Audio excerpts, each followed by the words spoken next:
जरा सोचें, आपके हाथ में ऐसा फोन आ जाए कि आपकी हर ख्वाहिश पूरी कर दे, पर इतनी आसानी से नहीं जैसा आप सोच रहे हैं। कहानी शुरू होती है सिड नाम के एक लड़के से, जो अपने स्कूल में एक लड़की को बहुत पसंद करता था, जिसका नाम एंजी था। सिड का दोस्त उसे कहता है कि तुम्हें एंजी को बताना चाहिए। एक दिन वो स्केटिंग करते हुए एंजी को अपनी तरफ रुझान करने की कोशिश करता है, पर बेचारा कचरे के डब्बे में जाकर गिर जाता है। एंजी जब उसकी मदद करने आती है तो वो तो जैसे उसे देखता ही रह गया था। एंजी इस शहर में नई आई थी। सिड उसे शहर घुमाने का कहता है। दूर खड़ा स्कूल का एक बदमाश लड़का उन्हें देख रहा था। वो भी एंजी को पसंद करता था, पर उससे सिड को कोई खतरा नहीं था। एंजी उसे उसका फोन नंबर मांगती है, पर बेचारे सिड के पास फोन कहाँ था। उसका दोस्त आकर कहता है दरअसल सिड के पास पहले फोन था, पर उसने गुस्से में तोड़ दिया। घर जाकर सिड अपनी मॉम से अपनी बर्थडे मनाने के लिए पैसे मांगता है, पर वो उन पैसों से फोन लेना चाहता था। उसकी मॉम सिर्फ उसे 30 यूरो ही देती है। फिर वो होटल में चला जाता है, जहाँ पर वो अपने स्कूल के बाद काम करता था, लेकिन लेट आने पर उसका बॉस उसे बहुत डांट रहा था। जब काम खत्म करने के बाद सिड उससे पैसे मांगता है तो उसका बॉस उसे 100 यूरोज देता है, जिसे देखकर सिड तो जैसे पागल हो गया था, पर बेचारा क्या जानता था कि वो नोट नकली था। उसका बॉस उससे मजाक कर रहा था। बाद में सिड एक अजीब सी दुकान पर जाता है, जहाँ पर वो फोन खरीदने गया था, पर दुकानदार उसे बेकार से फोन दिखा रहा था, क्योंकि सिड के पास सिर्फ 30 यूरोज थे। फिर वो एक अजीब सा बॉक्स लाता है जिसमें फोन था। जब वो उस बॉक्स को खोलता है, उसमें से धुआं निकल रहा था,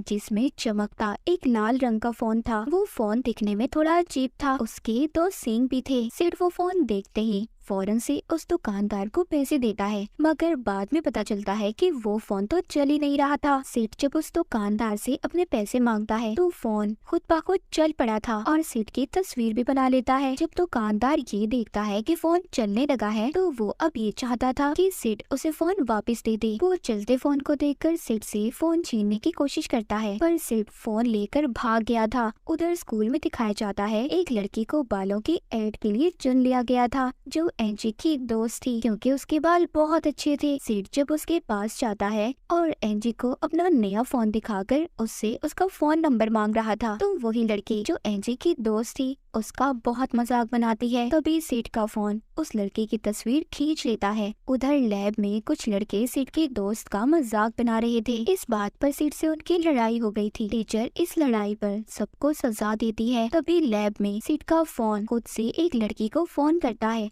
और वो उस बालों वाली लड़की जो एंजी की दोस्त थी, जिसको बालों का एड मिला था, उस लड़की के बालों में आग लगा देती है। उसे पता ही नहीं था कि उसके बालों में आग लग गई है। वो सिर्फ सबसे यही कह रही थी कि लैब में गर्मी क्यों है। फौरन से उस लड़की के सर पर कपड़ा देकर आग को बुझाया जाता है। जब प्रिंसिपल उस लड़की को अपने ऑफिस में बुलाते हैं जिसने आग लगाई थी, तो वो बताती है मुझे बस एक कॉल आई थी और फिर मैं नहीं जानती कि मैंने क्या किया और वहाँ पर क्या हुआ। पर अजीब बात ये थी, प्रिंसिपल भी उसे कुछ नहीं कहते और अपने ऑफिस में बैठे मछलियों से बातें कर रहे थे। उधर घर में सिड बैठा एंजी को अपने दिल की बात बताने की प्रैक्टिस कर रहा था। तभी उसका फोन खुद ही एंजी को कॉल मिला देता है। सिड को जब पता चलता है, जब एंजी उसे कहती है हेलो सिड, ये देखकर सिड बेचारा घबरा गया था। कहता है मैं तो बस ऐसे ही बोल रहा था। स्कूल जाकर सिड अपने दोस्त को बताता है कि मेरा फोन खुद से हर एक को कॉल मिला देता है। अब जब ये दोनों क्लास में बैठे बातें कर रही थी तो टीचर को पता चल जाता है। वो सिड के सर पर चौक देकर मारता है और एक सवाल पूछता है जिसका जवाब सिड को नहीं पता था, लेकिन तभी उसके फोन पर खुद ब खुद जवाब नजर आने लगा था, जो बैठा सिड का दोस्त भी देख रहा था, जिसे देखकर वो बहुत हैरान था। टीचर ने उसके फोन को देख लिया था और सिड से लेकर बाहर फेंक देते हैं। जब क्लास खत्म होने के बाद सिड अपना फोन उठाने जाता है तो फोन बिल्कुल ठीक था, उसे कुछ भी नहीं हुआ था।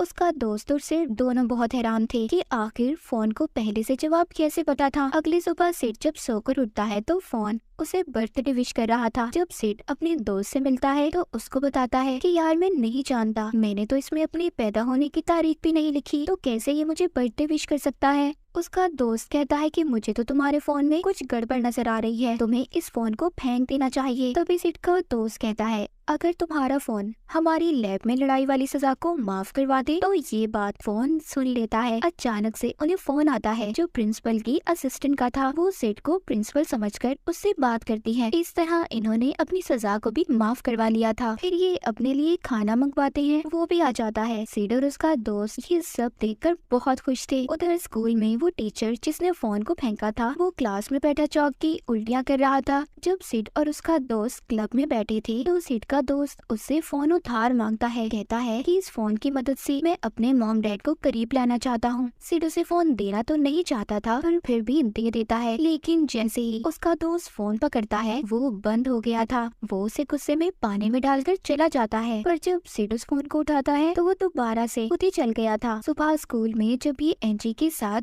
बात कर रहा था तो एक चोर एंजी का फोन चुरा कर भाग जाता है। अब ये दोनों अपने स्केटिंग बोर्ड पर चलकर उस चोर को पकड़ने की कोशिश करते हैं। उनके पीछे वही बदमाश लड़का और उसका ग्रुप भी थे जो एंजी को पसंद करता था। पर जब वो लड़का गाड़ी चला रहा था तो उसे फोन आता है और उसकी गाड़ी दीवार में जाकर लगती है। फिर सिड और एंजी को फोन तो मिल गया था। बाद में सिड उसे अपने साथ खाने पर ले जाने का पूछता है पर एंजी उसे ये कहकर मना कर देती है कि उसने हिस्ट्री के पेपर की तैयारी करनी है। बाद में सिड दोबारा से अपने दोस्त से मिलता है जो उसको उसी बदमाश लड़के के बारे में बताता है कि उसका एक्सीडेंट हो गया है। सिड सुनकर कहता है क्या हुआ, वो जिंदा है ना, मरा तो नहीं ना। अभी हिस्ट्री के टीचर को फोन करते हैं और उससे सारे सवाल पूछ लेते हैं। तभी उन बदमाश लड़कों का ग्रुप इन्हें पकड़ लेता है और दोनों को बहुत मारता है। मगर तभी उस लड़के को वहाँ पर फोन आता है पर सिड उसे फोन उठाने से रोकता है ताकि इसे दोबारा से नुकसान न पहुँचे। थोड़ी देर बाद उधर एक लड़की आती है जो कहती है कि सिड आज हमें नकल करवाने वाला है। ये सुनकर बदमाश लड़का उसे छोड़ देता है। होता भी ऐसे ही है। सब पेपर देकर बहुत खुश थे क्योंकि सिड ने सबको हिस्ट्री के सवाल बता दिए थे। जब ये कैंटीन में खाना खा रहे थे तो एंजी सिड को अपने साथ बैठने का कहती है। बदमाश लड़के को ये देखकर बहुत गुस्सा आ रहा था पर अचानक से उसके फोन पर कॉल आती है। जब ये फोन सुनता है तो फोन सुनते ही अजीब अजीब हरकतें करने लगता है। अपने कपड़े उतार कर डांस करता है। ये बात तो साफ थी कि सब कुछ सिड का फोन उससे करवा रहा था। सिड की मॉम को भी ट्रिप की टिकट्स मिलती हैं। ये भी इसके फोन की वजह से ही था। जब ये अपनी जॉब पर जाता है तो वहाँ पर इसका बॉस इससे बदतमीजी करता है। सिड तो कुछ नहीं कहता और वहाँ से चला जाता है पर बाकी का काम इसके फोन ने कर दिया था। वो खुद से इसके बॉस को फोन करता है जिसके बाद बॉस अपने सर को गर्म तेल में डालकर डिस्को करने लगा था। अब सिड उस बदमाश लड़के के डैड की गाड़ी उधार लेकर एंजी को घुमाने ले जाता है। रास्ते में बदमाश लड़का जब ये देखता है तो उसे पता चल गया था कि ये गाड़ी तो उसके डैड की है। सिड एंजी को फिल्म दिखाने ले गया था। वहाँ पर एंजी को ये सारा कुछ बताता है कि गाड़ी उसकी नहीं है, वो अमीर नहीं है। पर एंजी को इस बात से कोई फर्क नहीं पड़ता था। जब सिड उसे अपने फोन के बारे में बताता है तो उसको याद आता है कि फोन तो गाड़ी में ही रह गया था। ये जाकर जब फोन लेने जाता है तो वहाँ पर बदमाश लड़का और उसके दोस्त पहले से मौजूद थे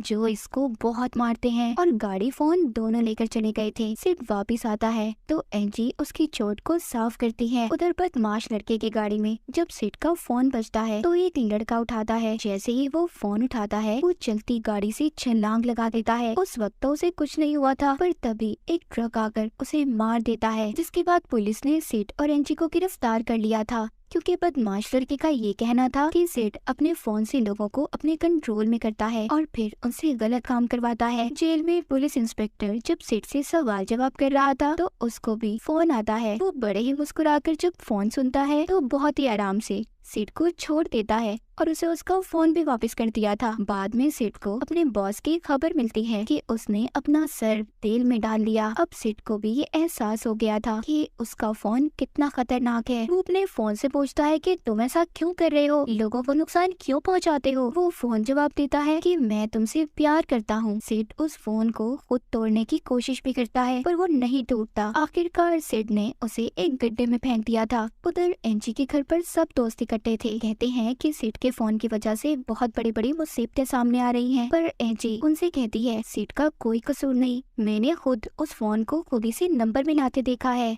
दूसरी तरफ सिड के पास कुछ लोग उसका फोन लेकर आए थे। कहते हैं ये हमें गड्ढे से मिला है। अब सिड के पास उसका दोस्त भी आता है। ये सोचते हैं कि कैसे इस फोन को वो खुद से दूर करें। तभी सिड का फोन खुद से सिड को फोन करता है और कहता है कि अगला शिकार मेरा एंजी होगी। सिड को अब गुस्सा आ गया था। वो उसे कहता है ऐसा तुम कुछ नहीं करोगे। उधर एंजी के घर पर फोन बजता है। सब डर गए थे। तभी एंजी की दोस्त फोन उठाती है और हकलाने लगती है, मगर वो तो सबसे मजाक कर रही थी। फोन पर एंजी की मॉम थी जो उसे गैस बंद करने का कह रही थी। उसी वक्त एक और दोस्त के फोन पर फोन आता है। वो फोन के कंट्रोल में आकर चाकू से खुदी को मार लेती है। बदमाश लड़के ने उबलता पानी अपने सामने खड़ी लड़की पर फेंक दिया था। वहाँ पर एंजी का डॉग भी बदमाश लड़के के दोस्त को काटने लगता है। तभी सिड और उसका दोस्त जब वहाँ पर पहुँचते हैं तो बेचारी एंजी अपनी ही मॉम के साथ लड़ रही थी। वो जैसे तैसे एंजी की मॉम को बेहोश करते हैं। एंजी बताती है कि सबके सब मारे गए। वो अब मशीन में फोन को तोड़ने का फैसला करते हैं। बदमाश लड़का जो अभी भी फोन के कंट्रोल में था उसका रास्ता रोक लेता है। सिड उसका सामना करता है।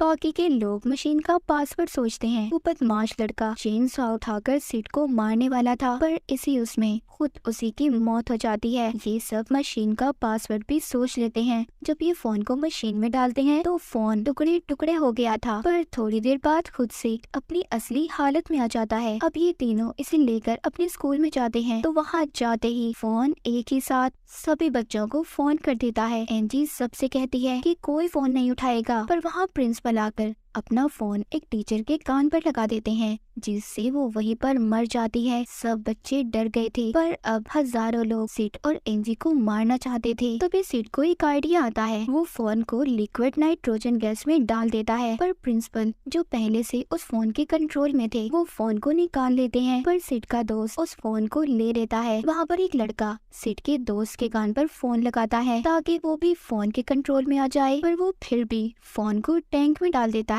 फोन जम गया था। सिड का दोस्त बताता है कि उसने पहले ही अपने कानों में रुई डाल दी थी। सिड अपने दोस्त को गले लगा लेता है और एंजी भी सिड से अपने प्यार का इजहार करती है। जल्दी उन्होंने उस टैंक को समंदर में फेंक दिया था जिसमें फोन था। क्या आप भी अपनी ख्वाहिशें पूरी करने के लिए अभी भी ऐसे फोन को लेना चाहते हैं? कमेंट्स में जरूर बताइएगा। इसी के साथ हेल फोन की ये कहानी यहीं पर खत्म हो जाती है।